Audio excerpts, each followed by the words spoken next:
Right now, wherever you are, there is probably a sound. A fridge humming, traffic outside, a fan spinning somewhere in the wall. You barely notice it, but take that sound away completely, and something strange happens inside you. Your heart rate changes, your thoughts get louder. Some people, within minutes, start to panic. Why would silence do that? You would think quiet is peaceful, restful, the opposite of stress. But for your brain, silence is not neutral.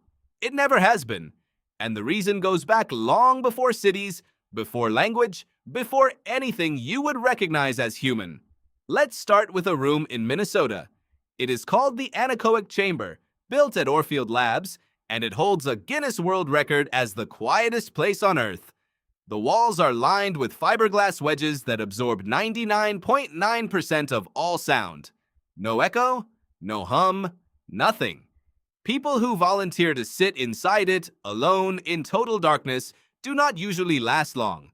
The record is just under 45 minutes. Most tap out far sooner. Why? Because once the outside noise disappears, your body doesn't go quiet with it. You start hearing yourself, your own heartbeat, the blood moving through your ears, your joints shifting when you move. Founder Stephen Orfield has said that in that kind of silence, people become the noise. That should surprise you. You spend your whole life trying to escape noise, headphones, white noise machines, quiet vacations, but total silence isn't relief. It's exposure. It strips away the wall of sound you didn't even know you were hiding behind. So what is that wall protecting you from? Go back further. Long before soundproof rooms, before walls of any kind, your ancestors lived somewhere sound meant everything. A forest, a savanna, a world without lights, without warning systems, without any way to see danger before it arrived. In that world, your ears did the job your eyes couldn't. And the ears never had it easy. They were always listening for one specific pattern, not loud noise, the absence of noise. Researchers Robert Seafarth and Dorothy Cheney spent years studying vervet monkeys in Kenya, recording how the group reacted to different alarm calls. Different predators triggered different specific warnings. But there's a second signal. One biologists have documented across dozens of species. That might be even more important than the alarm call itself. It's the sudden stop. When birds go silent, when insects stop chirping, when the entire forest, which was just alive with sound, drops into stillness. That stillness means one thing. Something is moving that shouldn't be there.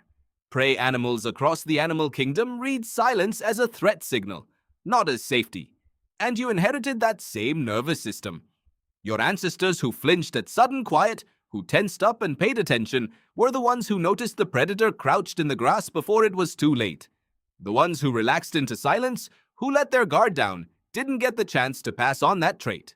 So the fear you feel in a silent room isn't a modern glitch. It's an inheritance. Thousands of generations of a very simple rule. Quiet is not safe. Quiet is a warning. But there's a second layer to this, and it's not about your ears at all. It's about your mind. In 2014, psychologist Timothy Wilson at the University of Virginia ran an experiment that sounds almost too strange to be real. He put people alone in a bare room for about 15 minutes, with nothing to do but sit with their own thoughts. No phone, no book, nothing. Before the session, participants had been given the option to press a button and give themselves a mild electric shock, one they had already said in an earlier part of the study was unpleasant enough that they'd pay money to avoid it. Alone with their thoughts, with nothing else to distract them, a large share of participants chose to shock themselves rather than sit in silence with nothing but their own mind. Some did it more than once. Men were especially likely to reach for the button. Think about that for a second. People chose pain over quiet. Why would your own thoughts be something to escape? Because silence doesn't just remove outside noise, it removes distraction. And without distraction, your mind doesn't just relax, it starts working. Old worries surface, unresolved arguments replay. That thing you said 3 years ago that still makes you cringe comes right back to the front of your attention. Silence takes away the noise that was drowning that out. This isn't new either. Back in the 1950s, a researcher named Donald Hebb at McGill University ran some of the first sensory deprivation experiments. Paid volunteers lay in small chambers, eyes covered, ears muffled, hands wrapped so they couldn't even feel much through touch. The goal was just to study boredom. What happened instead was far stranger. Within days, some volunteers began hallucinating.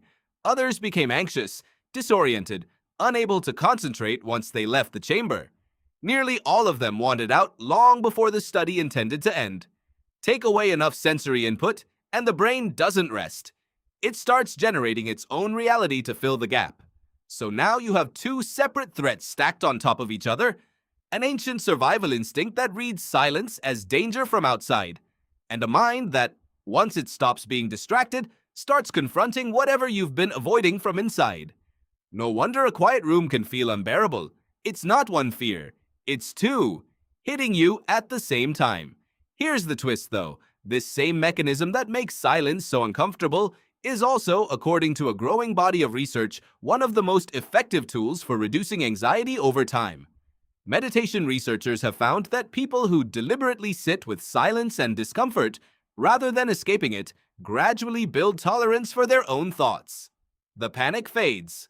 What's left underneath, when practiced consistently, tends to be clarity, not chaos. In other words, the fear is real, but it's also a threshold. Push through it enough times, and the same silence that once felt threatening starts to feel like the only place you can actually think. That's worth sitting with. Your fear of silence isn't a personal weakness. It's not something wrong with you specifically. It's a survival mechanism built over millions of years, still firing in a world that no longer has predators crouched in the grass. Your body doesn't know the danger is gone.